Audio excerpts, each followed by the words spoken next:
मगर एक शख्स है जो माउंट कैलाश चढ़ा है, जहाँ पे कैलाश पर्वत पृथ्वी में है, प्लेस्ड है।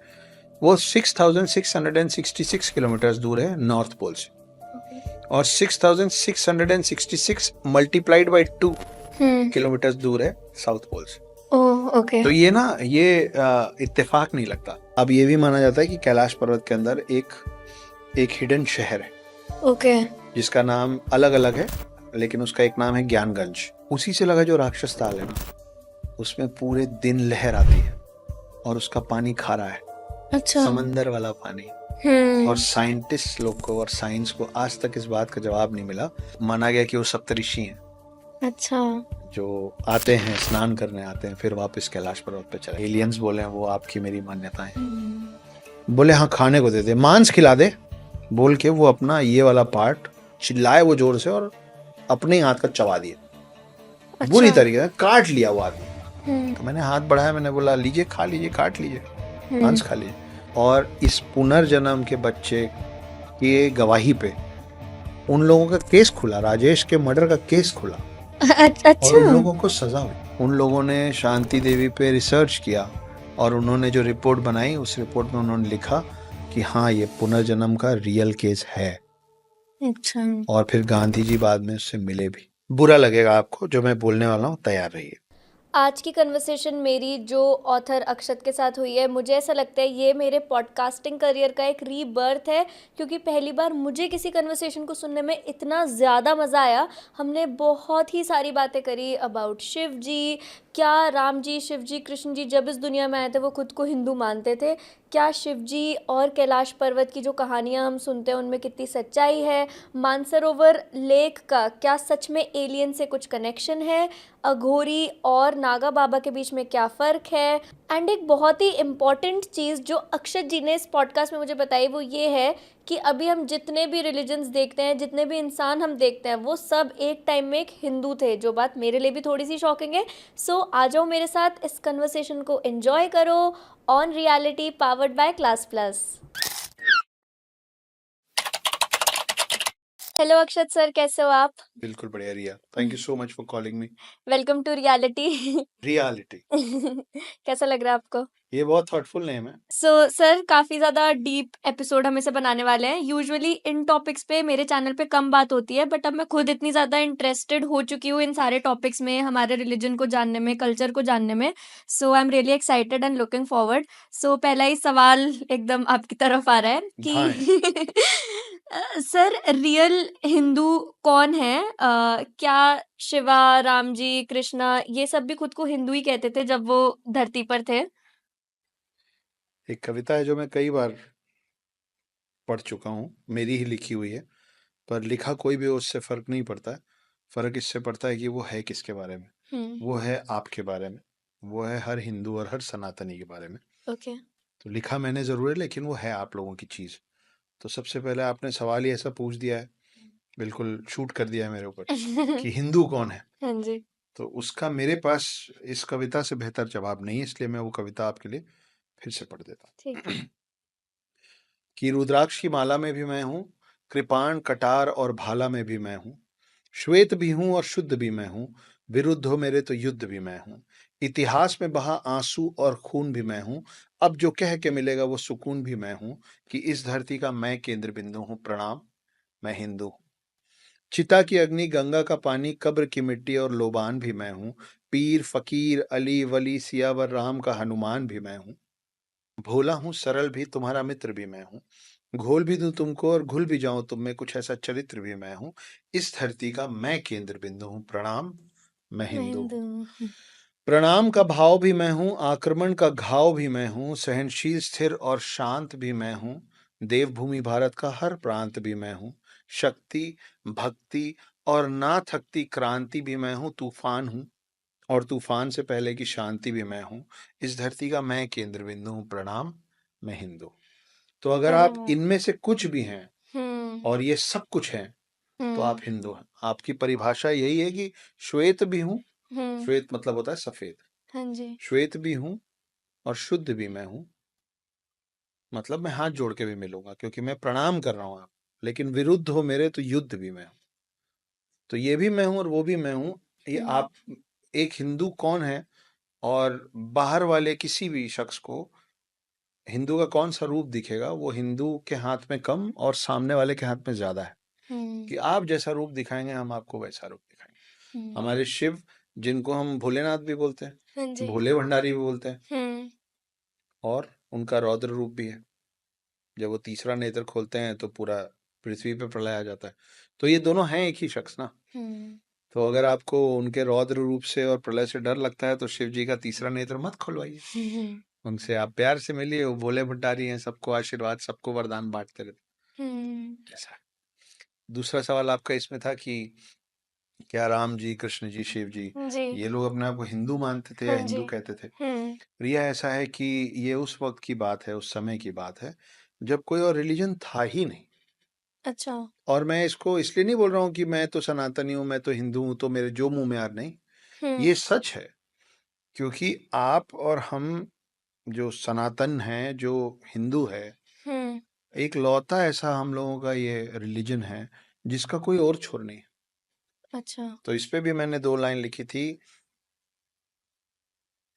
कि ना मेरा कोई प्रारंभ है, ना मेरा कोई समाप्त है। ना मेरा कोई प्रारंभ है, ना मेरा कोई समाप्त है, और एक ही हिंदू सैकड़ों की भीड़ को पर्याप्त है। अच्छा। तो हमारा कोई प्रारंभ, हमारा कोई अंत और शुरुआत है नहीं। तो हम तब से हैं जब से कोई और रिलीजन होता नहीं था। तो इसलिए हम लोगों को सिर्फ मानव जाति ही बताया गया था। तो आपके जितने वेद हैं, जितने पुराण हैं, वो सब आज जो बोला जाता है ना हिंदुओं की किताबें हैं। वेद, पुराण, भगवत गीता, इनमें से कोई भी किताब हिंदू के लिए नहीं लिखी गई थी, क्योंकि उस समय तो कोई और रिलीजन ही नहीं था। वो लिखा गया था मानव जाति के कल्याण के लिए, for the betterment of human beings. जैसे सर रामायण और महाभारत भी हमारे पूरे देश का कलेक्टिव पास्ट है, तो इस तो वो किसी एक सेगमेंट का तो पास्ट है नहीं, वो तो हम सबका कलेक्टिव पास्ट है। तो मतलब एक टाइम पे तो हम सभी हिंदू थे। बिल्कुल थे। आप ये सोचिए कि आज की डेट में कई जगह ये बात होता है ना कि भाई भारत के किसी भी शख्स का डीएनए उठाओगे तो सेम डीएनए मिलेगा। तो आप आज कोई भी समुदाय के हो, आप मुस्लिम हो, आप सिख हो, आप क्रिश्चियन हो, कन्वर्टेड क्रिश्चियन हो, कोई भी हो, लेकिन आपकी धरोहर पीछे जाएगी तो आपके पूर्वज हिंदू निकलेंगे, ऐसा कई लोग बोलते हैं। हाँ जी। सो सर ये सारे रिलीजन्स कहाँ से आए पिक्चर में? ये सारे रिलीजन्स अलग अलग मान्यताओं से भी आए और कुछ हमारी मान्यताओं को नहीं मानने की वजह से भी आए। अच्छा। जैसे एक मतलब रिलीजन्स में ऐसे भी हैं जो बिल्कुल हर चीज हम लोगों का जो लाइफस्टाइल है, हम लोग का जो वे ऑफ लाइफ है, उसका बिल्कुल उल्टा करके रखे हैं सब कुछ। अच्छा। मतलब बिल्कुल बिल्कुल उल्टा। एग्जैक्टली उल्टा। जी, उनका सब कुछ अलग है। मैं ये नहीं कह रहा हूँ कि वो सही हैं या हम सही हम हैं। सही हैं। कई बार ऐसा होता है कि आप अपनी नजर में सही हैं, मैं अपनी नजर में सही हूँ, लेकिन हम दोनों एक दूसरे की नजर में गलत हो जाते हैं। ऐसा कुछ होगा। लेकिन आप देखिए कि हमारे में शरीर को जलाने का की पद्धति है ना, अंतिम संस्कार होता हाँ है। जी। लेकिन कई ऐसे रिलीजन है जिसमें दफनाने का काम है। हम जब किसी के अंत्येष्टि में जाते हैं, किसी के अंतिम संस्कार में जाते हैं, तो हम सफेद पहन के जाते हैं। लेकिन कई ऐसे रिलीजन हैं जो काला पहन के जाते हैं। बिल्कुल ऑपोजिट। हम लिखना शुरू करते हैं तो हम लेफ्ट से राइट की तरफ, वो लेफ्ट राइट राइट से से लेफ्ट की लेफ्ट। तरफ लिखा जाता है।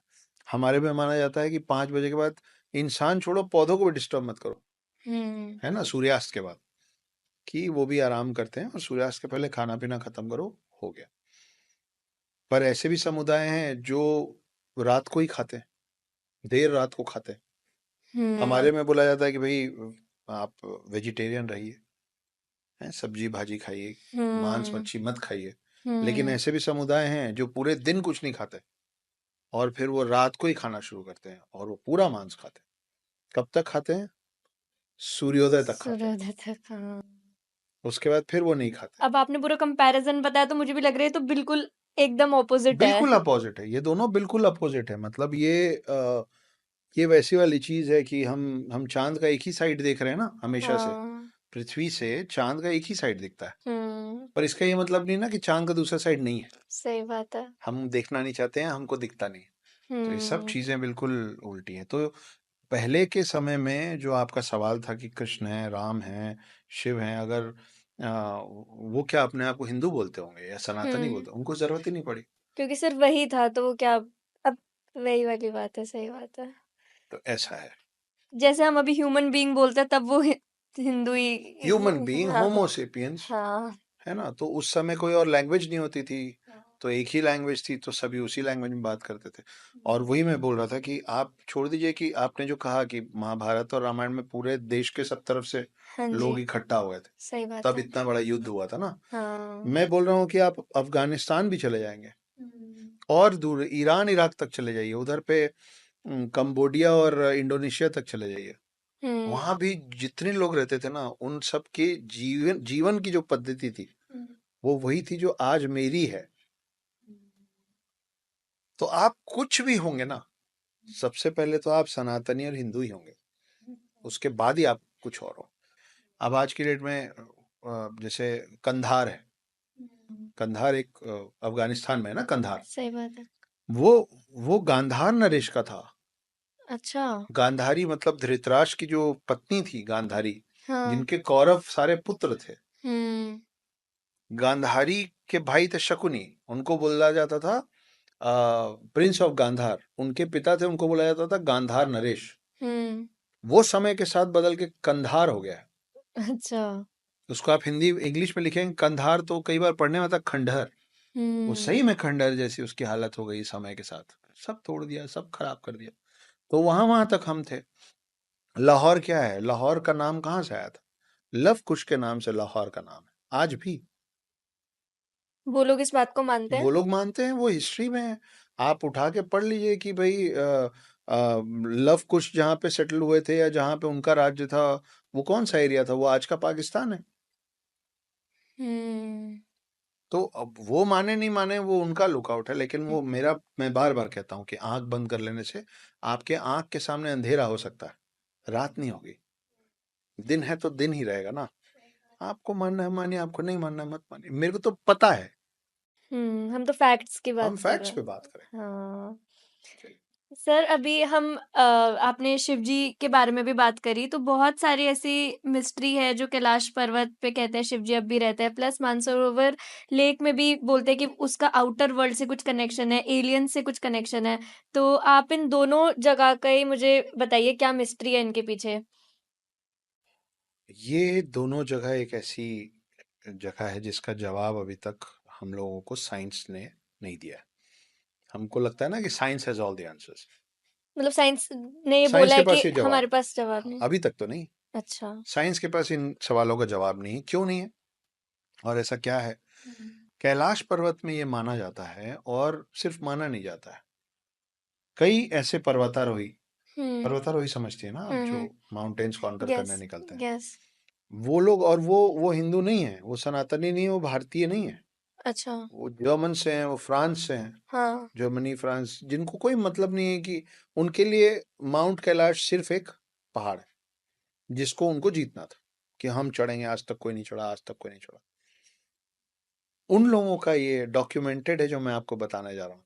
उन लोगों का कहना है कि जब हम चढ़ रहे थे, हम 5 दिन तक चढ़ते रहे, हमको 3 दिन बाद समझ में आया कि हम 2.5 दिन चढ़े थे और 2.5 दिन उतर गए थे, हमको समझ ही नहीं आया कि हम चढ़ नहीं रहे, हम उतर रहे। अच्छा। उनका ये मानना है, क्योंकि और वो देखिए, कोई भी सीधे कैलाश पर्वत चढ़ने नहीं जाता है। उन लोगों का बहुत बड़ा बड़ा एक्सपीरियंस है, वो अनगिनत दूसरे बर्फीले पहाड़ के समिट को टच किए, वो हम्म पहुंचे हैं। तो उसके साथ उनका एक्सपीरियंस है, उनका अनुभव है, उनका तजुर्बा है। उसके बाद उनको लगा कि हम ये भी जीत जाएंगे, कोशिश किए। माउंट एवरेस्ट जो है वो माउंट कैलाश से, कैलाश पर्वत से बड़ा है। अच्छा। माउंट एवरेस्ट लोग पहुंच गए, उससे कैलाश छोटा है नीचे। कैलाश पर्वत साइज में। कैलाश पर्वत पे ऊपर तक नहीं पहुंच आज तक कोई भी नहीं पहुंच पाया। पहुंचता। तो जब ये लोग लौटे, तो इन्होंने अलग अलग, सबने बताया। किसी ने बोला कि वहाँ पे, क्योंकि हम कई बार अलग अलग बर्फीले पहाड़ चढ़ चुके हैं, हमारा बाकी जगहों पे 5-6 दिन में जितने हमारे नाखून और बाल बढ़ते हैं, हम्म। कैलाश पर्वत पे 2 दिन में उतने बढ़ जाते हैं। अच्छा। हाँ, तो इसका ये मतलब निकाला गया कि कैलाश पर्वत पे आपकी उम्र तेजी से बढ़ने लग जाती है, आपका आपके एज स्पीड एज अप हो जाता है। स्पीड अप हो जाती है। उसके बाद उन्होंने बताया, एक मेरे ख्याल से जर्मनी का पर्वतारोही है, मैं नाम बोल रहा हूँ, उसको जब वो रास्ते से वापस आ गया तो उससे पूछा गया कि तुम क्यों वापस आ गए, तुम तो बोलते गए थे हम चढ़ जाएंगे। तो बोला कि आधे रास्ते में ऐसा लगा कि कोई कोई है, कोई शक्ति वहां जो इशारे से बोल रही कि वापस। अच्छा, ये जर्मनी के किसी इंसान को लगा? जर्मनी के किसी इंसान को लगा, जो नहीं मानता है शिव को, जो नहीं मानता हिंदुत्व और सनातन और उनको तो किसी पता भी नहीं उनको होगा कुछ शायद नहीं मालूम। इस सब बारे में। वो लौटा और वो बोला कि मैं चढ़ा चढ़ा चढ़ा और फिर मेरे को ऐसा लगा कोई अज्ञात शक्ति मेरे को ऑर्डर कर रही कि get back. But sir, Shiv ji क्यों नहीं चाहते कि वहां पर और कोई आए? प्लेग जैसे हम लोग सब जगह फैले हैं, हम पानी गंदा कर रहे हैं पूरी दुनिया में, हमारे ग्लेशियर्स पिघल रहे हैं, हम गड्ढा खोद खोद के जितना अंदर मिनरल है और ऑयल है सब कंज्यूम कर ले रहे हैं, हम अलग अलग जानवरों को मार डाल रहे हैं, एक्सटिंक्ट हो जा रहे हैं जानवर, खत्म, वो हम कर रहे हैं, तो किसी को तो नहीं छोड़ते हम। तो शिव शिव बोल रहे हैं कि तुम्हारे अपने दायरे हैं भाई, तुम कितने भी बड़े बन जाओगे मेरे तक थोड़ी ना पहुंच जाओगे, मगर एक शख्स है जो माउंट कैलाश चढ़ा है। अच्छा। ये तिब्बत का है, तिबेटियन थे। आज से 900 साल पहले एक शख्स जिसका नाम था मीला रेपा, क्या था, मीला रेपा, वो काले जादू में उसकी बड़ी शक्तियां थी, अच्छा। ब्लैक मैजिक का बहुत पावर था उसमें। माना जाता है उन लोगों के तिबेटियन बुक्स में लिखा हुआ है कि मीला रेपा इकलौता ऐसा शख्स है जो आज से 900 साल पहले माउंट कैलाश ऊपर तक चढ़ गया था। अब आप देखिए, ये तो पूरी बात दूसरे संदर्भ में हो गई ना। मैं आप कह आपको रहे थोड़ा थे कैलाश की साइंटिफिक, कोई ऐसी कहानी है और भी बहुत सारी। हाँ, एक साइंटिफिक बात यह है कि कैलाश पर्वत का जो पोजिशनिंग है, हाँ। जहाँ पे कैलाश पर्वत पृथ्वी में हम्म है, हम्म प्लेस्ड है, वो 6666 किलोमीटर दूर है नॉर्थ पोल से, और 6666 मल्टीप्लाइड बाई 2 किलोमीटर दूर है साउथ पोल से। ओह, ओके। तो ये ना, ये इत्तेफाक नहीं लगता, ऐसा लगता है कि हाँ। इसीलिए कैलाश पर्वत को एक्सेस मुंडी भी कहते हैं। अच्छा। कहा जाता है कि ये पूरा जो जो पूरा अर्थ है ना, वो ऐसा एक बराबर घूम रहा है सोलर सिस्टम में, इधर या उधर लुढ़क क्यों नहीं रहा है। माना जाता है कि कैलाश पर्वत वो एक्सिस है जो इसको बैलेंस जो रखा हुआ है, बैलेंस कर रहा है। ओके। कि ना वो उसको इधर गिरने दे रहा ना उसको उधर गिरने दे रहा, उसी जगह पे उसको वैसे ही रन करने का जो काम है वो कैलाश पर्वत का। अब ये भी माना जाता है कि कैलाश पर्वत के अंदर एक एक हिडन शहर है ओके। जिसका नाम अलग अलग है, लेकिन उसका एक नाम है ज्ञानगंज। ओके। हमारे पुराणों में उसका नाम ज्ञानगंज है। बुद्धिज्म में और तिबेटियंस लोग और चाइनीज लोग भी इसी शहर को शैंग्रीला कहते हैं। ओके। हाँ, तो ये ज्ञानगंज है नाम, जिसमें जितने भी अभी हम बोल रहे थे ना कि हम जानवरों को एक्सटिंक्ट कर दे रहे, विलुप्त कर दे रहे, लेकिन आप ये समझिए कि युगों का जो फेर है, वो कलयुग जब खत्म होगा तो फिर सतयुग आएगा। तो जब सतयुग फिर से आएगा तो आपको सारे जानवर फिर चाहिए ना एक दुनिया बसाने के लिए। तो आप उसको, मैं बहुत सिंपल भाषा में आपको और आपके दर्शकों को समझाने की कोशिश करता हूँ। हम लोग सब लोग बचपन में सांप सीढ़ी लूडो और चेस खेले होंगे, खेले ना। जब हम लूडो खेलते हैं या चेस खेलते हैं तो हमारी गोटियां कटती हैं, ठीक है। तो जब गोटियां कटती हैं, खास करके चेस में जब गोटियां कटती हैं, अब देखिए चेस में क्या क्या होता है, हाथी होता है, हाँ। घोड़ा होता है, ऊंट हाँ। होता है सब ना। जान। जब ये सब कटते हैं तो उनको आप बोर्ड के बाहर रख देते हैं, हाँ। लेकिन फेंक थोड़ी ना देते हैं, बोर्ड के बाहर रखते हैं ना। फिर आप और खेलते हैं और खेलते हैं, फिर गेम खत्म हो जाता है। जब गेम खत्म हो जाता है तो आप उन सारी गोटियों को एक जगह पे जमा करके रखते हैं, बोर्ड को बंद करते हैं कि जब अगली बार खेलेंगे ना तो तब तो दोबारा फिर लगा। सबको सेट करना पड़ेगा। कितनी प्यारी बात है भगवान जी ये। लोग का यही खेल चल रहा है हाँ। कि अभी जितने लोग आपको लग रहा है ना कि हम इंसान लोग विलुप्त कर लिए, विलुप्त कर दिए, वो हाँ। सब वो ज्ञानगंज में जमा कर रहे हैं। अच्छा, क्योंकि जब कलयुग खत्म होगा तो फिर सतयुग शुरुआत करने के लिए उनको वो सब चाहिए, मतलब जितनी भी चीजें यहाँ पे एक्सटेंट हो गई वो कैलाश वो में सब वहां सहेज के रखी एक हुई हिडन कॉलोनी में ज्ञानगंज में है, शहर में। शहर में। और जब वापस सतयुग शुरू होगा, फिर से बोर्ड गेम जब सेट होगा, तो उनको ज्ञानगंज से निकाल के फिर पृथ्वी में सेट किया जाएगा ताकि ये सब कुछ फिर से हो। तो ये सर्कल होता है युगों का।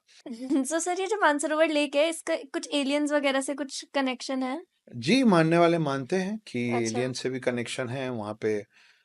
कई लोग गए हैं और वो बोलते हैं कि एकदम रात में उनको ऐसे 3 बॉल लाइट्स दिखती हैं, कभी पानी से निकल के उड़ती हुई, कभी ऊपर से आके पानी में समाती हुई। अच्छा। सदगुरु जग्गी जो हैं वो भी गए थे पूरे ट्रूप के साथ। मैंने थोड़े दिन पहले उनका यूट्यूब वीडियो देखा था। अब अगर वो फेक होगा तो मैं माफ़ी चाहता हूँ, मेरे को तो बड़ा रियल लग रहा था। और उनके साथ जो लोग गए थे उन्होंने भी देखा कि ऐसे 3-4 बॉल्स निकले। तो माना गया कि वो सप्तऋषि हैं अच्छा। जो आते हैं, स्नान करने आते हैं, फिर वापस कैलाश पर्वत पे चले जाते हैं। तो अब हम्म। उसको आप सप्तऋषि बोलें, एलियंस बोलें, वो आपकी मेरी मान्यता है। हम्म। मानसरोवर तो आपने मैंने सबने सुना है। हाँ। मानसरोवर से लगा हुआ एक और ताल है, ओके। एक और सरोवर है जिसका नाम है राक्षस ताल। ओके। और ये कहानी किस्सों में नहीं है, आप जाएंगे तो आप देख सकते हैं। अच्छा। जी, मानसरोवर से चिपका हुआ, बिल्कुल हल्का सा लगा हुआ, ये राक्षस ताल कहते हैं। इसको राक्षस ताल इसलिए कहते हैं क्योंकि मानसरोवर पूरी दुनिया में 2-3 जो हाईएस्ट एरियाज है ना जहाँ वाटर बॉडी सबसे सी लेवल से हाईएस्ट हाईएस्ट में जो 2-3 है उसमें से एक है मानसरोवर। ओके। जहाँ पे वो पानी पीने लायक है, अच्छा। मीठा पानी है जैसा हम पानी पीते हैं। हाँ जी। मानसरोवर के आसपास आपको वेजिटेशन मिल जाएगा, पौधे, है ना, अच्छी हवा, शांत वातावरण सब मिलेगा। उसी से लगा जो राक्षस ताल है ना, उसमें पूरे दिन लहर आती है और उसका पानी खारा है, अच्छा। समंदर वाला पानी। और साइंटिस्ट लोग को और साइंस को आज तक इस बात का जवाब नहीं मिला कि एक ही क्लाइमेटिक कंडीशन में, इतने अलग एक ही हाइट में सब सेम रहा, तो ये दोनों पानी का इतना बड़ा फर्क कैसे कि आप उस पानी को पी नहीं सकते, उसके आसपास कोई पौधा नहीं उगता, उसमें समंदर जैसी लहरें आ रही जबकि वो समंदर नहीं है, वो ताल है। लेकिन उसी के बगल में एक मानसरोवर है जिसका पानी आप पी सकते हैं। तो आपको ऐसा नहीं दिख रहा है कि गुड एंड इविल बिल्कुल अगल बगल बैठे हुए हैं। तो आप देखिए कितना भगवान जी का और सृष्टि का कितना कमाल का बैलेंस है। सर इतनी हमने बात करी शिवा की, अब थोड़ा आगे चलते हैं अघोरीज पर। तो सर कौन होते हैं अघोरीज, आप एक लाइन में बता दीजिए फिर हम इसमें और डीप जाएंगे। शिव भक्त होते हैं अघोरी। अ, हम लोग आमतौर पे तांत्रिक भी होते हैं अघोरी। और अघोरियों से आमतौर पे एक आम व्यक्ति डरता भी है, घबराता भी है। वो जिस तरीके के दिखते हैं, उनका जो आचरण है उससे लोग घबराते भी। लेकिन होते वो शिव भक्त हैं। वो भी क्या है ना, हिंदू धर्म जो है उसमें आपको खुली छूट दी हुई है कि आप जैसे चाहें वैसे आप वो करें। हमने पूरे 7 दिन अलग अलग भगवानों को दे दिए। आप निर्णय कर लें कि आपको कौन से भगवान पे ज्यादा श्रद्धा है, आप वो दिन पूजा करने लग जाते। जैसे आप देखिए इस्लाम में जुम्मे की नमाज ज्यादा जरूरी है, फ्राइडे मतलब फ्राइडे, है ना। क्रिश्चियंस जो हैं वो संडे को चर्च जाते ही जाते हैं, उनके लिए संडे खास है। गुड फ्राइडे भी है पर संडे मतलब चर्च का डे है। तो इन्होंने वो सबके लिए सेम है ना। हर क्रिश्चियन को संडे को चर्च जाना होता है। हर नमाजी बोलता है नहीं, जुम्मे के रोज तो नमाज अदा करना जाना जरूरी। हम बड़े लिबरल लोग हैं, हमने हमको सातों सारी दिन छूट दे रखी है कि भाई आपको जो अच्छा लगे। जो जो एथिस्ट है ना, एथिस्ट को हिंदी में बोलते हैं जो भगवान को नहीं मानता है, कुल मिला नास्तिक। हम उसको भी अपना अपना मान के चलते हैं कि अच्छा, कोई मूर्ति पूजन मानता है वो भी मेरा है, कोई मूर्ति पूजन नहीं मानता है वो भी मेरा है, कोई एक दिन एक भगवान को मानता है वो भी मेरा है, कोई किसी भगवान को नहीं मानता है वो भी मेरा है। मतलब सातों में से जिस भी दिन आप पूजा करना चाहते हो तो आप हमारी कैटेगरी में ये फिट हो रहे हो। हमारे हमारे लिए छूट दे रखी है कि आप किसी भी पद्धति से आप पूजा करें, आपकी पूजा अगर मन से होगी तो भगवान हमारे सुनेंगे। तो इसीलिए जो अघोरी लोग हैं उनकी अपनी पद्धति, उनका अपना तरीका है अच्छा। पूजा करने का। और वो इन नॉर्मल रिचुअल्स को ये लोग नहीं मानते जो आप और हम मानते हैं कि भाई दिया लगाओ, नहा धो के बैठो पूजा करने, सो है सर ना। ये सनातन धर्म की लाइंस पर ही है इनका जो पूरा कल्चर है?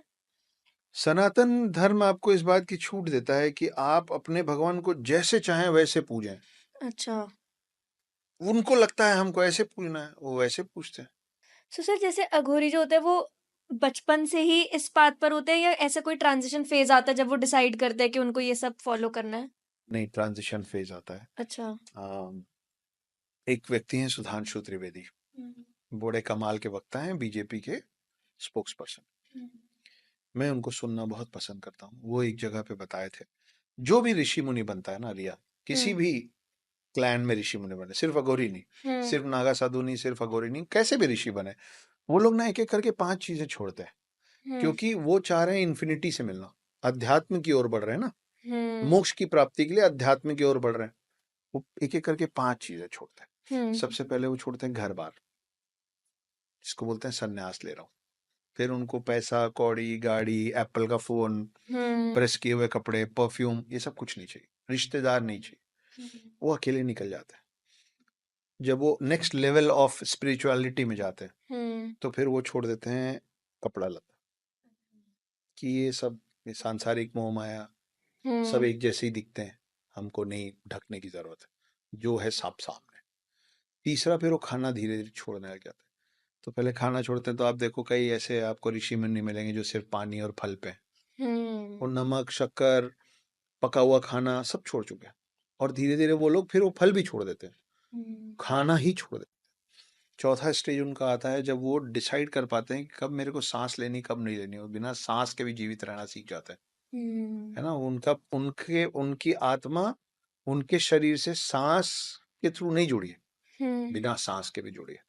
और आखिरी जिस दिन उनकी आत्मा 5th स्टेज ऑफ स्पिरिचुअलिटी में पहुंचती है तो वो अपना देह छोड़ देते हैं, अपना शरीर छोड़ देते हैं, तब वो पहुंचते हैं इन्फिनिटी। तो उन्होंने सुधांशु त्रिवेदी जी ने कहा था कि एक भारतीय, एक हिंदू ने ही क्यों शून्य की खोज की, क्योंकि अगर आपने थोड़ा बहुत भी मैथ्स पढ़ा है तो इन्फिनिटी का रास्ता जीरो से होके जाता है। हम जीरो नहीं ढूंढ रहे थे, हम अध्यात्म ढूंढ रहे थे, हम इन्फिनिटी ढूंढ रहे थे। इन्फिनिटी की खोज में निकले जो लोग थे उनको शून्य मिल गया। तो जब आप ये मान लेते हैं ना कि मैं शून्य हूं और मेरे को अब पृथ्वी से शून्य चाहिए, तो आप इन्फिनिटी पहुंच जाते हैं। इन्फिनिटी क्या है? परमात्मा। तो आप एक आत्मा है, परम आत्मा जो है वो परमात्मा है। आपका एक सफर शुरू हुआ है परमात्मा से मिलने का, वो भी शून्य है और आप भी शून्य है। शून्य प्लस शून्य क्या होता है? शून्य। शून्य मल्टीप्लाइड बाय शून्य क्या होता है? शून्य होता है। शून्य डिवाइडेड बाय शून्य क्या होता है? शून्य होता है। शून्य माइनस शून्य क्या होता है? शून्य होता है। तो जब एक शून्य, मतलब इस शून्य के अंदर कुछ नहीं है और सब कुछ है। तो जो ये ए आर रहमान साहब का बहुत अच्छा गाना आया था, कुन फाया कुन, जब कहीं भी कुछ नहीं था, नहीं था तब भी तू था, वो है शून्य। तो शून्य की तलाश में नहीं निकले थे, इन्फिनिटी की तलाश में निकले थे और शून्य मिल गया। तो ये शून्य तक पहुंचना और इन्फिनिटी की जो खोज है ना, उसके बहुत सारे रास्ते हैं। सर अभी हम अघोरी की बात कर रहे थे तो आप थोड़ा सा ये बताइए कि वो ह्यूमन फ्लैश क्यों खाते हैं? उनका ये मानना है रिया कि हर वो चीज जो इस पृथ्वी में है वो सब बनाई हुई है शिव की। तो शिव का कुछ भी बनाया हुआ खराब नहीं हो सकता। गंदा और अच्छा कुछ नहीं है, सब अच्छा है। क्यों ऐसा मानते हैं आप? देखिए, ये मैंने पहले भी कहा है, जब अपने घरों पे बहुत छोटा सा एक बच्चा होता है ना, तो हम बच्चे को भगवान का रूप बोलते हैं, ठीक है। फिर बच्चा किसी दिन अपनी विष्ठा में, अपने ही मल में, अपने सुसु पॉटी में, क्योंकि कई होंगे जो बोलेंगे विष्ठा ये क्या बोल गया, तो आप सबके समझने के लिए सुसु पॉटी में खेलता रहता है। जब तक उसको इस बात की समझ नहीं होती ना कि ये अच्छा है, ये गंदा है, ये छिच्छी है, ये साफ है, तब तक आप उसको भगवान का रूप बोलते हैं, ठीक है। उसको समझ नहीं होती कि वो क्या खा रहा है। आप उसको जो देंगे ना वो चबा के खा लेगा, अगर वो भूखा है तो। करेक्ट? करेक्ट। आप दूध दें, दूध में पानी मिला दें, दूध में शक्कर मिला दें, दूध में कुछ और मिला दें, वो पी लेगा, ठीक बात है। आप दूध में खून भी मिला देंगे ना तो वो पी लेगा, उसको समझ नहीं है, ठीक है। आप उसको रोटी की जगह मांस भी देंगे ना, वो खा लेगा, उसको समझ नहीं है, उसके अंदर से उतर जाएगा। करेक्ट। हम्म जब तक उसको इन चीजों की समझ नहीं होती है तब तक आप कहते हैं कि बच्चों में भगवान का रूप है। फिर आप उनको सिखाते हैं ये खाना है, ये नहीं खाना है, ये छिच्छी है, वो साफ है, हाँ मिट्टी मत उठाओ, मुंह में मत डालो, निकालो मुंह से। जैसे ही वो ये सब सीख जाता है हाँ तब आप उसको, उसी बच्चे को भगवान का रूप बोलना बंद कर देते हैं। हम्म ये जो अघोरी है ना, ये उस बच्चे की पद्धति से भगवान तक पहुंचने की कोशिश कर रहे हैं अच्छा कि सब। अब आप जो आपने बोला डेड बॉडी की बात की, हाँ ह्यूमन फ्लेश की बात की ना, हाँ आप सोचिए कि जब मैं मर जाऊंगा हम्म तो मेरे शरीर को जला दिया जाएगा, अंतिम संस्कार होगा मेरा। हम्म वो जब जला दिया जाएगा तो उससे राख जमा होगा। हम्म उस राख को गंगा में, जमुना में, सरस्वती में, किसी खेत में कहीं भी डाल दिया जाएगा। हम्म वो पानी बह के किसी ना किसी खेत में पहुंचेगा। उस पानी में कुछ ना मेरी राख है, कुछ, हाँ कुछ ना कुछ उगेगा, फिर वो उसी को मैन्योर हम बनेगा, खाएंगे। वो मैन्योर बनेगा, हाँ है ना। उस मैन्योर से, क्योंकि पानी ही मिट्टी को मैन्योर देता है लगातार, ठीक है।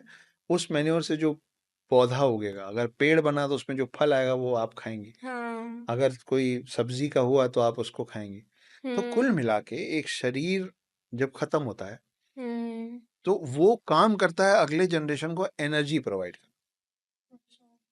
वो एनर्जी किसी भी तरीके से दे, एनर्जी ही देगा। सो हम इनडायरेक्टली खा रहे हैं, वो डायरेक्टली खा रहे हैं। भाई वो उनको दिखता है कि हाँ ये शरीर खत्म हो गया, इसको मैं काटूं, खाऊं, इसको दर्द तकलीफ नहीं हो सकती, मर गया। हाँ तो भाई इतना लंबा प्रोसेस, अब मेरे, मुझे भूख लग रही है, मेरे सामने यही खाना है और मैं तो कुछ भी खा सकता हूँ। वो उसको कंज्यूम कर लेते हैं। उनको, भाई आप जब मांस भी खाते हैं तो आपके शरीर को तो एनर्जी मिलती है ना। हाँ जी आप जाइए जिम इंस्ट्रक्टर पास, वो बोलेगा अंडा खाओ, चिकन खाओ, प्रोटीन मिलेगा, प्रोटीन मिलेगा। प्रोटीन तो मिलेगा। चिकन मांस ही है ना, हम्म तो प्रोटीन मिल रहा है। हम्म तो उनको वो दिखता है, जब उनको मिल जाता है, उनको जो मिल जाता है खा लेते हैं। उनके लिए कोई चॉइस नहीं है खाने का। कि कोई अघोरी आपको ये नहीं बोलेगा नहीं नहीं मैं सब्जी नहीं खाऊंगा, अच्छा मैं चावल नहीं खाऊंगा, मैं रोटी में मांस चाहिए, ऐसा नहीं होता।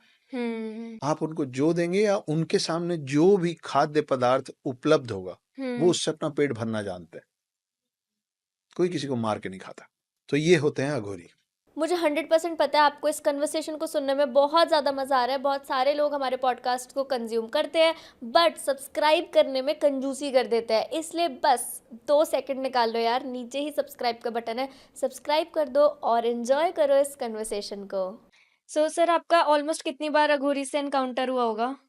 कितनी बार मिले आप? मैं 4-5 बार मेरी अलग अलग जगहों पे अलग अलग कारणों से मुलाकात हुई है। अभी फिर होने वाली है। अच्छा जी, मैं 1 महीने के अंदर अंदर बनारस जाने वाला हूँ हाँ और बहुत सारे नागा साधुओं से मिलने वाला हूँ। अच्छा सो पहली चीज़ तो ये है कि अघोरी और नागा साधु में क्या फ़र्क है? आ, एक मेजर फर्क बता देता हूँ, आप ठीक ठीक है। है। तो अघोरी तो आपको मैंने बता दिया, शिव भक्त होते हैं और हाँ ये सब जी। चलता। नागा साधु जो होते हैं उनको 8th सेंचुरी में, आपने आदि गुरु शंकराचार्य का नाम सुना हाँ होगा, जी। है ना। हम्म आदि गुरु शंकराचार्य को 8th सेंचुरी में, हम्म अभी हम 21st सेंचुरी में हैं, हम्म कितने साल पहले, कितने 100 साल पहले उनको एक बात समझ में आई थी। उनको ये समझ में आया था कि अभी जितने भी राजा हैं वो या तो अपनी जमीन के लिए लड़ रहे हैं या अपनी प्रजा के लिए लड़ रहे हैं, है ना। या दूसरे पे हमला कर रहे हैं तो किसी और का राजपाट लेने के लिए, और दूसरा साइड लड़ रहा है अपना राजपाट, अपनी जमीन, अपनी प्रजा को बचाने के लिए। तो उनकी सोच उतना ही है ना कि ये मेरे किले की दीवार है, इसके पीछे जो है मेरा है। धर्म को बचाने के लिए कोई नहीं लड़ रहा। तो आदि गुरु शंकराचार्य को 8th सेंचुरी में समझ में आया कि आने वाला वक्त, आज का वक्त और बीते कई 100 साल जो जा चुके हैं, वो सब में आपका पूरा काम सिर्फ शास्त्रों से नहीं चलेगा। पहले के लोग कैसे लड़ते थे मालूम है? प्रगाढ़ पंडित होते थे, वो बैठते थे, वो शास्त्रों में बहस करते थे, डिबेट होता था। हाँ जिसको ज्यादा ज्ञान है और जो डिबेट जीत गया, दूसरा वाला हार मान लेता था। आदि गुरु शंकराचार्य को समझ में आया कि बाद में सिर्फ शास्त्रों से नहीं चलेगा, शस्त्र भी चाहिए। ओके लेकिन शस्त्र चाहिए तो कौन सा राजा धर्म के रक्षा के लिए, धर्म को बचाने के लिए शस्त्र कौन उठाएगा? तब आदि गुरु शंकराचार्य ने एक नया क्लैन तैयार किया, एक नया समुदाय तैयार किया। उसको कहा जाता है नागा साधु। आप एक बात बताइए, आप इस देश में रहते हैं, और ये मैं आपके सारे दर्शकों से पूछ रहा हूँ हम्म कि आप भारत देश में रहते हैं, आप कभी यूनिफॉर्म में किसी आर्मी के ऑफिसर को देखते हैं तो आपको डर लगता है क्या?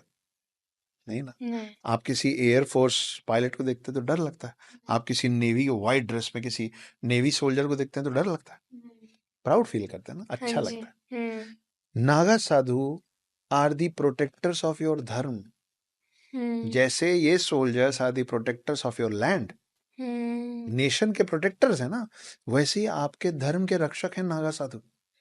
उनको बनाया ही इसीलिए गया है कि तुमको कोई मोह माया नहीं। तुम्हारा काम है इस देश में हिंदू धर्म की रक्षा करना, सनातन धर्म को बचा के रखना। और इसके अनगिनत प्रमाण हैं बीते हुए समय में। अच्छा जैसे एक बहुत बड़ा प्रमाण है कि आज से 650 साल पहले नागा साधुओं का एक जत्था गोकुल, ओके कृष्ण की नगरी गोकुल, गोकुल में बड़े मंदिर हुए, हमेशा से मंदिर रहे। और ये जो मुस्लिम आक्रांता आते थे, इन्वेडर्स जो आते थे, उनकी समझ मंदिरों को लेके इतनी थी कि जहां मंदिर वहां खजाना। अच्छा क्योंकि हम लोग बड़े समृद्ध लोग रहे हैं, हम उतना चढ़ावा करते थे, हमारे देवी देवता की जो मूर्तियां होती थी उसमें वो सोने से लदे होते थे। वहां दान पेटी, अब दान पेटी होता है, पहले दान तहखाने होते थे, पूरा पूरा तहखाना भरा होता था। हाँ तो उन लोगों को ये समझ में आया कि जहां ज्यादा मंदिर वहां ज्यादा खजाना। तो ऐसे ही एक बार 650 साल पहले अफगानिस्तान से आया था अहमद शाह अब्दाली। ये मैं हिस्ट्री बता रहा हूँ, कहानी नहीं, ये सच है। सच है अहमद शाह अब्दाली का एक एक सिपह सालार था, एक कमांडर था, उसका नाम था सरदार खान। सरदार खान एक बहुत बड़ी आर्मी लेके गोकुल पे हमला कर दिया था कि बहुत सारे मंदिर, बहुत सारा खजाना है, लूटेंगे। वहां सरदार खान की बदकिस्मती से थोड़े से नागा साधु लोग एक मीटिंग कर रहे थे, उनका एक छोटा सा जत्था आया हुआ था सम्मेलन के लिए। और वो छोटा सा नागा साधुओं का जत्था सरदार खान मतलब अहमद शाह अब्दाली के पूरे आर्मी से भिड़ गया था। अच्छा सारे मारे गए थे, लेकिन उन लोग की हालत टाइट कर दी थी। मतलब इट वाज लाइक 1 against 100। हर नागा साधु भारी पड़ा था 100 पे। अच्छा तो जो मैं बोला ना तेरा कोई प्रारंभ है ना तेरा कोई समाप्त है, सैकड़ों की भीड़ में तू एक ही पर्याप्त है। पर्याप्त मतलब इनफ। ये ट्रू हो गया इस वो सिचुएशन ट्रू में हो चुका है, ये तो मैं बाद में लिखा हूं। हाँ 650 साल पहले वो कर गए ये। तो और इस उनकी वजह से आज भी गोकुल जिंदा है, आज भी गोकुल के मंदिर बचे हुए हैं, लेकिन हम लोगों को पता नहीं। तो नागा साधुओं का जीवन का सिर्फ एक ही लक्ष्य है, धर्म की रक्षा हिंदू और सनातन धर्म की रक्षा करना। अगर आप हिंदू हैं, अगर आप सनातनी हैं और कभी आपको नागा साधु दिख जाए, आपके पास जो होगा ना सब उनको अर्पण कर दीजिए। प्राउड फील करना चाहिए हमें उनको उनको उनको देख के ग्रेटिट्यूड फील करिए आपकी वो हैं, वो हैं, इसलिए आज भी आप जिंदा हैं। नागा साधु अफगानिस्तान में नहीं थे, नागा साधु अब पाकिस्तान में नहीं है, और अनगिनत देशों के मैं नाम ले लूंगा जहां से हिंदू गायब हो गए। क्योंकि वो भारत में नहीं क्यों थे बचे हुए? क्योंकि नागा साधु क्योंकि नागा साधु है। ये बहुत स्ट्रॉन्ग क्लैन है और इनकी जो ट्रेनिंग होती है वो बहुत खतरनाक ट्रेनिंग होती है। सो आपको थोड़ा आइडिया है कि इंडिया में कितने नागा साधुज होंगे? अरे लाखों में है। अच्छा वो ऐसे आपको कम जगह घूमते फिरते दिखेंगे, वो पहाड़ों में रहते हैं, शांति में सो रहते हैं। विजुअली वो अघोरीज जैसे ही दिखते हैं? हाँ, उनकी वेशभूषा कुछ हद तक काफी हद तक वैसी रहती है, अच्छा उनकी भी जटा होते हैं, वो भी शिव भक्त होते हैं। हम आइडेंटिफाई कैसे कर सकते हैं कि वो एक नागा साधु है? वो उनसे पूछना पड़ता है, अच्छा वो ओके बता देते हैं। अघोरी जो होंगे ना उनके हाथ में आम तौर पे शस्त्र नहीं होंगे, ओके वेपन्स नहीं होंगे उनके हाथ में। उनके हाथ में खोपड़ी होगी। हम्म मैं उदाहरण दे रहा हूँ, खोपड़ी होगी, उनके हाथ में शराब हो सकती है, उनके हाथ में कमंडल हो सकता है ना, जिसमें वो सामान रखते हैं। उनके हाथ में बस्ता होगा, बैग होगा। नागा साधु के हाथ में तलवार होगा, त्रिशूल होगा। इस तरीके के वेपन्स लेके चलते हैं वो। जैसे निहंग होते हैं ना सिखों में, उनको कटार रखना, केश, कंघा, कटार, कच्छा और कड़ा, ये 5 चीजें ना। वैसे ही नागा साधुओं के पास आमतौर पे कोई ना कोई वेपन जरूर होता है, क्योंकि they are the soldiers to protect you and me. तो अगली बार कभी आपको या आपके किसी भी दर्शक को कहीं भी नागा साधु दिखे, डरना नहीं, जाके थैंक यू बोलो। आपके पास जो उनको चाहिए कुछ नहीं आपसे, लेकिन वो भिक्षु भी होते हैं। उनको एक दिन में 7 घर जाके भीख मांगना अलाउड है। अगर उनको 7 घरों से कुछ नहीं मिलेगा ना, तो फिर वो 8वां घर उस दिन मांग नहीं सकते, फिर वो भूखे सोएंगे। और उन 7 घरों से उनको जो दे दिया जाएगा ना, उनके पास चॉइस नहीं होता, फिर वो वही खाएंगे और वो सो जाएंगे। और आप 7 घरों से नहीं दोगे ना, वो भूखे सो जाएंगे। अच्छा। उनको 8वां घर एक दिन में जाके मांगना अलाउड नहीं है। उनको बिस्तर पे और गद्दे पे बैठना और सोना अलाउड नहीं है। उनको भगवा वस्त्र के अलावा कोई भी और कपड़ा पहनना अलाउड नहीं। बड़ा कठिन है उन लोगों का जीवन। और उतना कठिन इसलिए है कि उनका उनका जो भरोसा रहे कि मैं इसीलिए बना हूं, मेरे को कुछ नहीं चाहिए, वो बना रहे। ये फर्क है अघोरी और नाग। सर कुछ एनकाउंटर आप बताओ, जब आप मिले क्या हुआ? एक जो सबसे इंटरेस्टिंग मेरा एनकाउंटर रहा था अघोरियों के साथ, वो ये रहा था कि हम लोग मैं और मेरी समकक्ष और हम लोग और भी लोग थे, हम स्पीति वैली जा रहे थे, 2-3 गाड़ियों में थे। और वहां मेरे को रास्ते में 2 अघोरी मिले, बिल्कुल ऊपर पहाड़ों से उतर रहे थे वो। अच्छा। तो क्योंकि मैं आपको बता रहा हूँ, मेरे को इतनी समझ है, तो आप शायद डरेंगी अघोरी को देख के या नागर। मैं बट आप डरूंगा नहीं नहीं, मेरे डरो। को मालूम है वो आपको नुकसान नहीं पहुंचाता। ये तो सब बातें फैला दी गई गलत सलत। वो थोड़ी ना आपको बाल पकड़ के मारने लग जाते हैं, ऐसा कुछ नहीं होता। तो मैं उनके पास रुका, मैंने बोला बाबा आपको कुछ चाहिए? बोले तू कुछ नहीं दे सकता। मैं बोला अरे आप पता नहीं कहाँ से आ रहे हैं, कितना दूर पैदल जाएंगे। वो लेने को तैयार नहीं था, तो मैं अपनी तरफ से 500 रुपये दिया। वो लिया, बात किया, क्या नाम है तेरा, ऐसे। और वो उनकी उम्र मुझसे कम थी, पर वो तू तड़ाक से चल रहा था। तो मैं बोला मेरा ये नाम है, अक्षत नाम है, उर्मिला पुत्र अक्षत गुप्ता नाम है मेरा। वो बात करते करते हाथ में नोट से खेल रहा था। फिर मैं बोला बताइए, कुछ तो बताइए, मैं क्या करूँ? तो बोले हाँ ठीक है, तेरे को कुछ देने का मन है ना, खड़ाऊ दिला दे, खड़ाऊ दे दे मेरे को। खड़ाऊ मतलब वो लकड़ी का चप्पल। अच्छा। जो ऋषि मुनि पहनते थे आपके रामायण महाभारत के टाइम पे। बोले खड़ाऊ दिला दे। मैं बोला यहाँ पे कहाँ से खड़ाऊ दिला दे, एक मतलब मैगी की दुकान नहीं है, आप खड़ाऊ मांग रहे हैं। तो बोले मैं बोल रहा हूँ तो कुछ नहीं दे सकता मेरे को। तो मैं बोला कुछ खाने को दे दूं कुछ। बोले हाँ खाने को दे दे, मांस खिला दे। बोल के वो अपना ये वाला पार्ट चिल्लाए वो जोर से, और अपने हाथ का चबा दिए। बुरी तरीके से काट लिया वो आदमी। और फिर निकाले और आ करके बार बार चिल्लाए और बोले मांस खिला दे, मांस खिला दे। मेरे को मालूम था कि वो टेस्ट ले रहे हैं, वो ऐसा नहीं करेंगे, तो मैंने अपना हाथ बढ़ा दिया। मैं कोई हीरो नहीं बन रहा था कि मैंने अपना हाथ बढ़ा दिया बलिदान देने के लिए। मेरे को मालूम था कि वो नुकसान नहीं पहुंचाएंगे, तो मैंने हाथ बढ़ाया, मैंने बोला लीजिए, खा लीजिए, काट लीजिए, मांस खा लीजिए। तो एकदम से चिल्लाना बंद किए, अपना हाथ निकाले, थोड़ी देर देखे, उसके बाद फिर अपना बाल का ऐसा छोटा सा गुच्छा बना के उसको तोड़े अपने सर से, खुद के सर से। बहुत दर्द होता है, बहुत दर्द होता है। उनके चेहरे पे ना इतना भी नहीं हुआ, इतना सा भी नहीं हुआ। खींच के ऐसे पूरा एक गुच्छा बाल का निकाले और बोले इसको रख ले अपने पास, जब सबसे बड़ी विपदा आएगी ना, इसके रहते तक कुछ नहीं होगा। विपदा मतलब टॉस हो जाएगा, मतलब बाउंस हो जाएगा, कुछ नहीं होगा, इसको रख ले। तो जब मैं हाथ बढ़ाया, तो उस बाल के कुच्चे के साथ वो जो 500 का नोट मैं उनको दिया था, उसको इतना सा छोटा सा पुड़िया बना के वो भी लौटा दिए थे। अच्छा। So he did not take anything. अरे वाह। नागाओं जिसके बारे में, नागाओं के बारे में आपको एक दो चीजें। ऋग्वेद, वेदों में 4 वेदों में एक वेद है ऋग्वेद। ऋग्वेद में ना बहुत सारी ऐसी चीजें लिखी हुई हैं, जिसको एक तो आज की डेट में आपके जितने भी वेद है उसमें से एक भी वेद कंप्लीट नहीं है। अच्छा। हाँ, कुछ टेक्स्ट लॉस्ट हो गया, कुछ आक्रांताएं जला दिए, फाड़ दिए, घुमा दिए। तो आपके पास आज की डेट में जो वेद और पुराण है उसमें से एक भी वेद और पुराण कंप्लीट नहीं है। लेकिन जब पहले वो कंप्लीट थे तो उसमें बड़ी कमाल कमाल की चीजें थी। ये सब डॉक्यूमेंटेड है वेदों में, पुराणों में, कि उस समय नागा साधुओं के पास इतनी शक्ति होती थी कि एक मैं नाम भूल रहा हूँ, मैं आपको नाम भेज दूंगा। मैं अब आपको नागा साधुओं के अलग अलग शक्ति बता रहा हूँ, ठीक है?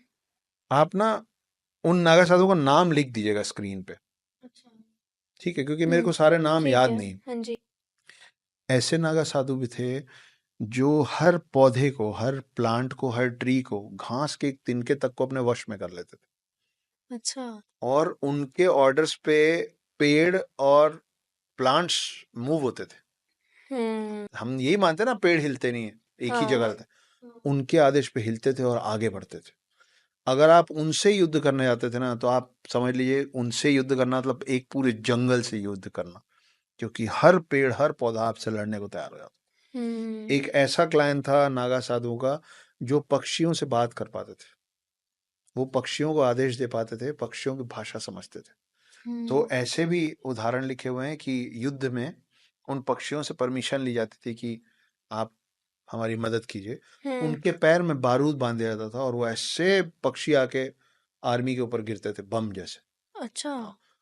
मतलब उनको वशीभूत नहीं किया जाता था, उनको हिप्नोटाइज नहीं किया, उनसे उनसे बोला जाता था रिक्वेस्ट करी कि आप मानव जाति के लिए करेंगे, और पक्षी ये करते थे। ऐसी बहुत सारे अलग अलग एक एक नरसिंह है, नरसिम्हा अलग है ना, नरसिंह है, ये नाम मुझे याद रह गया है। वो एक अकेला ही चलता था। अच्छा। लेकिन उसके वश में सारे डार्क फोर्सेस थे। तो डार्क आप फोर्सेस मतलब भूत प्रेत सारे काली शक्तियां काली जादू सब उस एक आदमी के वश में। वो आता था तो आपको अकेला आता हुआ दिखता था, लेकिन जब वो हमला करता था ना तो वो सामने वाली आर्मी की परछाई भी काट देता था। मतलब उसकी बोलते हैं ना कि परछाई आपके साथ ही रहती है, परछाई भी साथ छोड़ जाती थी जब वो आते थे तो। और भूत प्रेत का पूरा एक टोली उनके साथ चलता था जो इन पे हमला करता था सामने वालों पे, और रात को इनकी शक्तियां बहुत बढ़ जाती थी।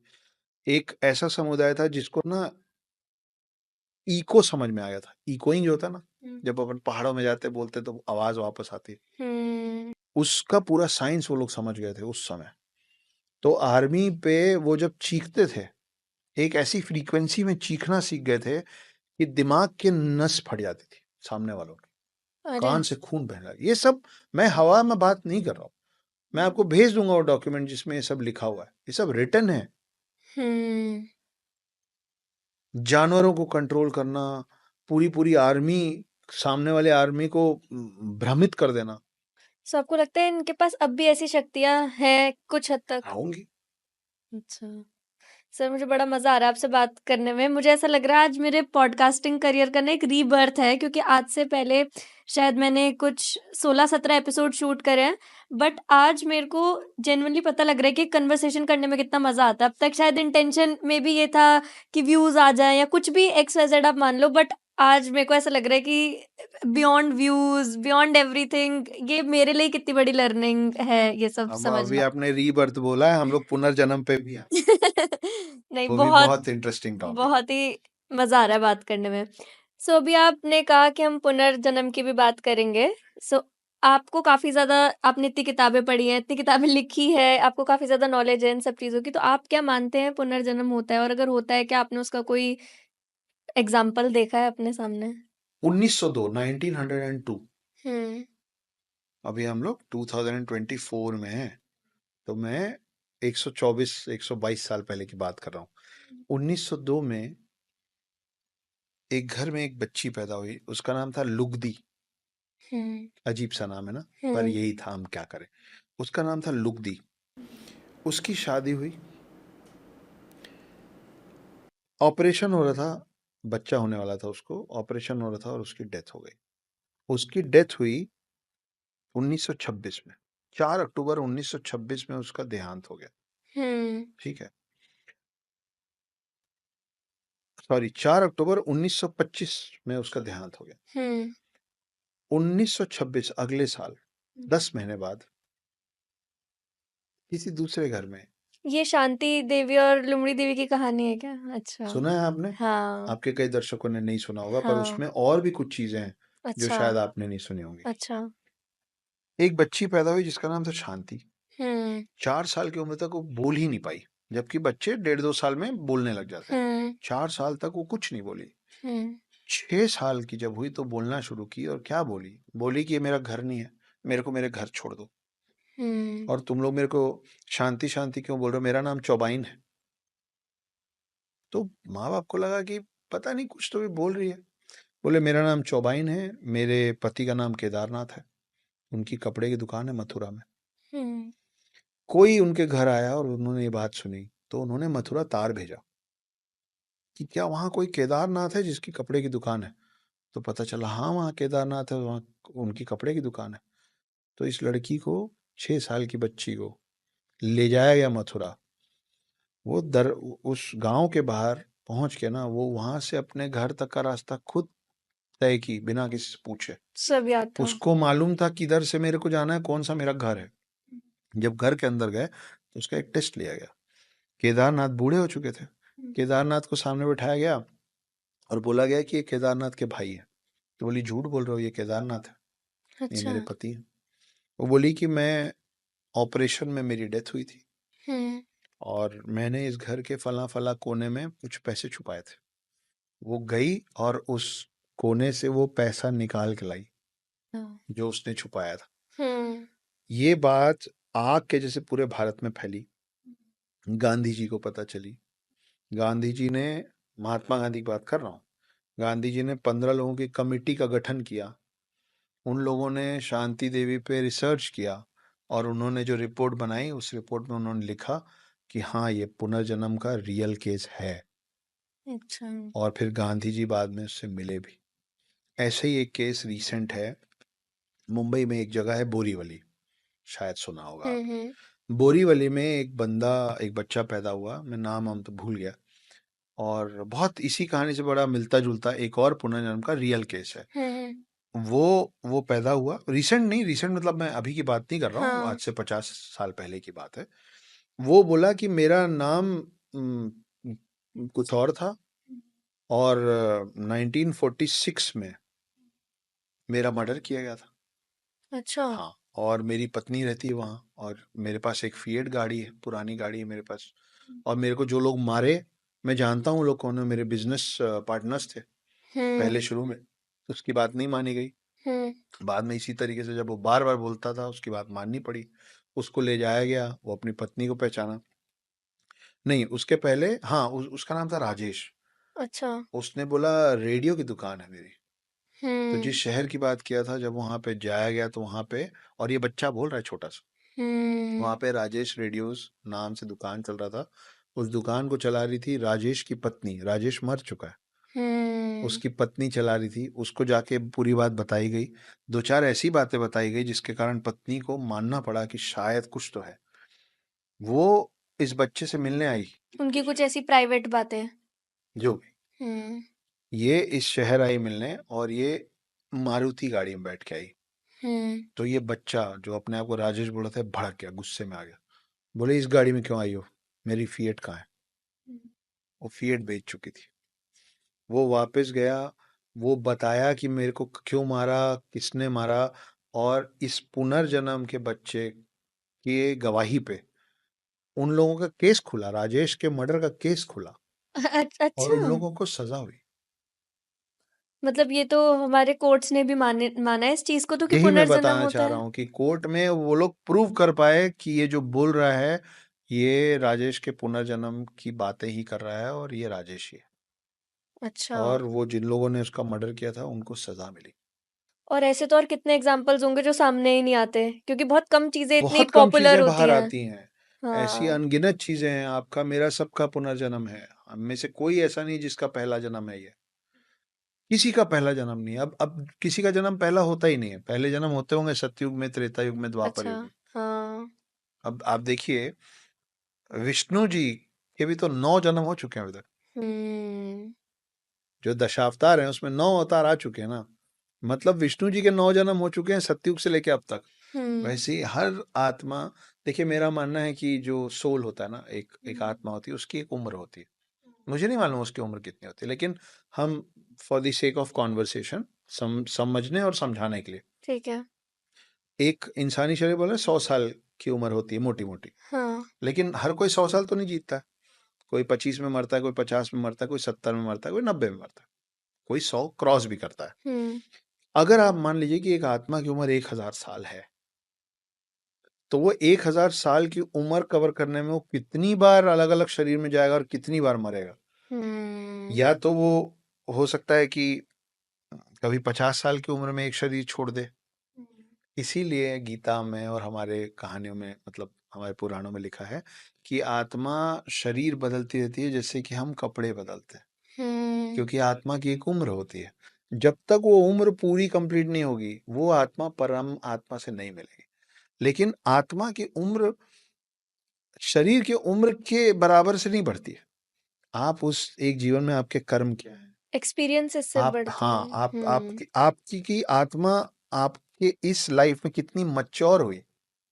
इसीलिए आपको कई बार कोई ऐसा बच्चा मिल जाता है जो अपनी उम्र से बड़ी बातें करता होता है, और कई बार ऐसे बड़े बुजुर्ग मिल जाते हैं जो अपनी उम्र से बहुत ही हल्की बातें करते होते हैं, कि उनको लगता, आप उनको देखते हो लोग इतने बड़े में कैसी फूटता हो, मतलब अब तो बड़े हो जाओ यार, बोलते हैं ना अपन गए, अब तो बड़े हो जाओ यार। वो बड़े हो गए शरीर से, आत्मा के। उनकी आत्मा अभी मच्योर नहीं हुई। उनकी आत्मा, अगर 1,000 साल की आत्मा की उम्र है तो वो 100, 200, 300 साल की आत्मा है उस शरीर में। वहीं पे ये 5 साल 7 साल का बच्चा जो बहुत बड़ी बड़ी बातें कर रहा है, इस आत्मा की उम्र 600, 700, 800 साल की होगी, इसलिए वो इतना मच्योर है। एक बच्चा जिस चीज पे रोता है, उसी बात पे दूसरा बच्चा एकदम शांत बैठा रहता हाँ, होता है ना। तो आप बच्चे के हाथ से कुछ छीनोगे तो फिर हर बच्चे को एक जैसा बिहेव करना चाहिए ना। अलग अलग बिहेव कैसे होता है, आत्मा की उम्र अलग है क्योंकि। वो आत्मा की उम्र होती है। और इसी तरीके से आपकी आत्मा आपके इर्द गिर्द वाले सारे लोगों से हर जन्म में मिलती है, हर जन्म में मिलती है। इसीलिए पुराने समय में क्या होता था, ये जो आपने सुना होगा ना कि राजा के पोते का नाम वापस राजा पे रखा था। हाँ हाँ। हम्म, कि मेरे दादाजी का नाम भी वही था जो मेरा है, तो उसमें क्या है, भास्कर टू, 2 लगा अशोका देते थे। टू, हाँ अलेक्जेंडर चौथा। हाँ। ये क्यों होता था? क्योंकि उन लोगों की मान्यता थी कि वो वही आत्मा अब इस शरीर में वापस आई, क्योंकि आएगी तो इसी परिवार, अच्छा, मतलब जो हम एक क्लैन के लोग हैं वो एक दूसरे से मिलते रहते हैं। क्योंकि आपका कार्मिक कनेक्शन जुड़ा हुआ है ना। आपने इससे कुछ लिया होगा, उसको कुछ दिया होगा, जिसको दिया है उससे वापस लेना बचा है, जिससे लिया है उसको वापस देना बचा है। तो आपका आपका कार्मिक कनेक्शन जब तक क्लोज नहीं होगा तब तक आपको उससे मिलते रहना पड़ेगा। सो जैसे हम डेजा वू कहते हैं जिस चीज को, कि हमें ऐसा फील होता है कि यहाँ पर हम पहले भी आए हैं, ये चीज तो हमारे साथ पहले भी हुई है, तो वो एक्सपीरियंस इसलिए ही है क्योंकि हमने पिछले जन्म में वो नहीं, चीज देखी है। नहीं, नहीं, नहीं। अच्छा। उस पिछले जन्म का देजावू से कोई लेना देना नहीं है। अच्छा। देजावू अपने आप में एक अलग कॉन्सेप्ट है। अच्छा।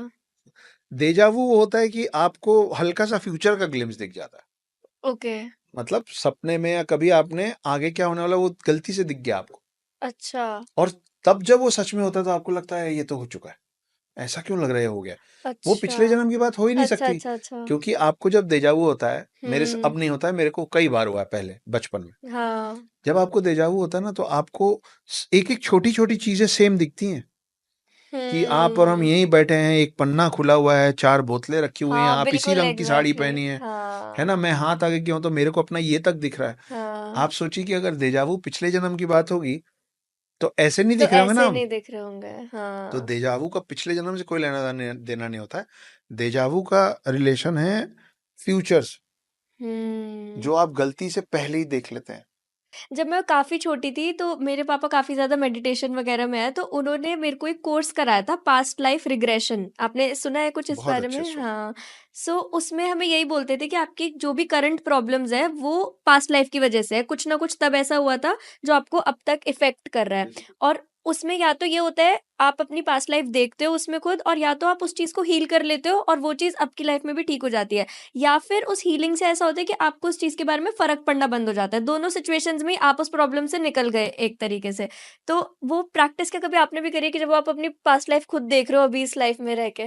रिया, मेरे को इन चीज़ों की थोड़ी बहुत समझ है जो मैं आपसे साझा कर रहा हूँ, हुँ। शेयर कर रहा हूँ, पर मैं इन चीज़ों से बाई चॉइस दूर रहना पसंद करता अच्छा। हूँ। मैं आपको कारण बताता हूँ। आपने कितने लोगों से सुना है कि बेटा अगर आगे बढ़ना है तो प्रेजेंट में रहो, पास्ट को ढो के मत चलो।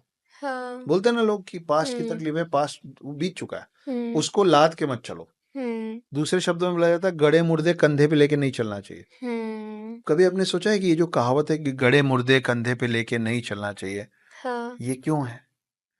ये इसलिए है क्योंकि गड़े मुर्दे एक तो डेड है, मतलब वो जो हो चुका है, उसको आप बदल नहीं सकते। हुँ। जब आप उसको कंधे में रखते हैं तो आपका आगे बढ़ने का स्पीड स्लो हो जाएगा, क्योंकि आपके कंधे पे वजन है। और हुँ। गड़े मुर्दे अगर आप निकालेंगे ना, बाँचते हैं, बहुत खराब बदबू आती है उनसे, क्योंकि वो सड़ रहे हैं ना। हुँ। तो आपको वो पास्ट की बदबू, पास्ट का बोझा, वो नहीं चाहिए जीवन में। करेक्ट? हाँ। एक और चीज़ है रिया कि ना हम सब बोलते हैं कि हम मोक्ष चाहते हैं, ये सांसारिक दुनिया से हमको सारे कनेक्शंस काट लेंगे तभी तो मोक्ष मिलेगा। लेकिन आप ये सोचो कि हम लोग बस कहते हैं, चाहते नहीं है। उदाहरण देता हूँ, आप पेट लवर हैं? हाँ, मेरे घर में डॉग भी है। डॉग है, कितने? एक ही है। एक डॉग है। क्या नाम है उसका? लोबो। लोबो आपके घर का पहला डॉग है क्या? हाँ जी। बुरा लगेगा आपको जो मैं बोलने वाला हूँ, तैयार रहिए। आपके घर में एक प्यारा से कुत्ता है जिसको आप खरीद के लाई हैं, आप उस पर भयंकर प्यार बरसा रही हैं, ठीक है? तो आपने उसके साथ एक कार्मिक कनेक्शन बना लिया, आपका एक नाता जुड़ गया ना, इमोशनल कनेक्ट हो गया। हाँ। आप 50 60 70 80 साल जिएंगी, हाँ जी। लोबो 7 8 10 साल जिएगा, 8 10 साल में लोबो मर जाएगा। जैसे ही लोबो मरेगा तो आपका एक इमोशनल कनेक्शन कट हुआ ना। अब आप बोल रही हैं कि मेरे को मोक्ष चाहिए, मेरे को नए कनेक्शंस नहीं चाहिए, लेकिन आप सबसे पहले पता है क्या करेंगे, या आप करेंगे या आपके आसपास का कोई नया करेगा? डॉग। आपको एक नया कुत्ता खरीद के लाके दिया जाएगा। तो आप अपना सर्कल बंद ही नहीं करना चाह रहे हो। आपने एक नया कनेक्शन एक नई चीज से जोड़ लिया। अब आपको इस पहले लोबो से मुंह था, लोबो चला गया, तो आपने अपने लाइफ के कनेक्शन में एक कम नहीं किया, आपने एक नया कुत्ता लाके उसको रिप्लेस किया और उसके साथ एक नया कनेक्शन बना लिया। तो मोक्ष कैसे मिलेगा? आपका तो जी नहीं भर रहा ना। तो ये सब ज्यादातर लोग यही कर रहे हैं। सो अगर हम मोक्ष के रास्ते पे चलना चाहते हैं तो क्या हमें कम से कम कनेक्शंस बिल्कुल बनाने चाहिए? बिल्कुल। आपके देखिए, माता पिता जो हैं स्कूल में थे, बचपन में थे, दोस्त यार जो हैं, इसीलिए पुराने लोग भी बोलते हैं, सभी बोलते हैं कि यार दोस्ती यारी ना बचपन में ही होती है, एक उम्र के बाद यू डोंट मेक फ्रेंड्स, हाँ। यू मेक कलीग्स, है ना? You make competitors, you make colleagues. और फिर जो दोस्ती होती है ना, वो फ्रेंड्स विद बेनिफिट्स होता है कि हम दो लोग साथ में इसलिए घूम रहे हैं क्योंकि इसके बिजनेस से मेरे को फायदा, तो फिर आप डिनर पे जाते हैं एक दूसरे के साथ, है ना? आप किसी के शहर गए और आप उसके काम गए हो तो वो आपको ट्रीट करेगा, वो आपके काम का है और वो यहाँ आया तो आप उसको, वो दोस्ती नहीं है ना, उसमें लेन देन है। लेकिन हम पूरे टाइम कोशिश क्या करते रहते ना कि वो प्रोफेशनलिज्म हट के इमोशनल कनेक्ट हो जाए, दोनों तरफ से कोशिश होती रहती। तो फिर कार्मिक कनेक्शन आप बढ़ा रहे हैं, घटा कैसे रहे? तो जब घटेंगे नहीं और खत्म नहीं होंगे तो फिर आप बार बार मरते रहिए और बार बार वापस आते रहिए, खेलते रहिए लोगों के साथ। अक्षत जी, हमने इतना सुंदर पॉडकास्ट हम शूट कर रहे हैं, इसके लिए मैं क्लास प्लस को भी थैंक यू कहना चाहूँगी। ये हमारे स्पॉन्सर्स है इस पॉडकास्ट के। क्या अभी आपके कोई कोर्सेज हैं? नहीं, मेरे अभी कोई कोर्सेज नहीं है, पर मैं प्लान कर रहा हूँ कोर्सेज शुरू करने का। अच्छा, बट मुझे खुद ऐसा लगता है कि हम सबके अंदर कोई ना कोई ऐसी स्किल ज़रूर होती है। आपके अंदर तो खैर बहुत सारी स्किल्स हैं, बट हमें बहुत ऐसी कोई ना कोई स्किल होती है जो हमें औरों को सिखानी चाहिए। वो सिखाने से हम अपनी नॉलेज तो पास ऑन कर ही रहे हैं, साथ में हम कुछ पैसे भी कमा सकते हैं। सो क्लास प्लस बेसिकली उसी में हेल्प करता है। हम अपने कोर्सेज इनके प्लेटफॉर्म पर होस्ट कर सकते हैं, हमें पूरा एंड टू एंड सपोर्ट देते हैं, मार्केटिंग वगैरह सब चीज़ का। So yes, thanks to Classplus हमारे पॉडकास्ट को स्पॉन्सर करने के लिए। ठीक है, कभी हम भी कोशिश करेंगे इनके साथ जुड़ने की। यस। सर, ये एक पॉडकास्ट ही नहीं है, मेरे लिए भी मेंटरिंग सेशन है। बहुत मज़ा आया बात करके, काफ़ी ज़्यादा ही मज़ा आ गया एक्चुअली बात करके। जो क्वेश्चंस लिखे थे उससे तो हम बहुत ही ज़्यादा भटक गए, ये तो सब कवर कर लिए, बट उसके आगे जो हमने बातें करी वो और भी मज़ेदार है। Thank you so much. इस एपिसोड को यहाँ तक देखने के लिए आपका बहुत बहुत धन्यवाद। अक्षत जी के साथ ऐसे और एपिसोड्स हम लाते रहेंगे आप सभी के लिए। आपको अगली बार किस टॉपिक पर अक्षत जी से सुनना है वो मुझे कमेंट्स में बताइए, और भी कोई फीडबैक है तो कमेंट्स में ज़रूर शेयर करिए। और अगर आप एक क्रिएटर हैं या आपको लगता है आपके अंदर कोई ऐसी स्किल है जो आप किसी और को सिखा सकते हैं, तो आप क्लास प्लस की टीम से एक बार ज़रूर बात करिए, वो आपकी बहुत ज़्यादा हेल्प करेंगे उस कोर्स को राइट वे में लॉन्च करने में।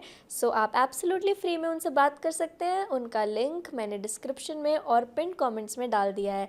So thank you so much for watching this podcast on reality powered by Class Plus.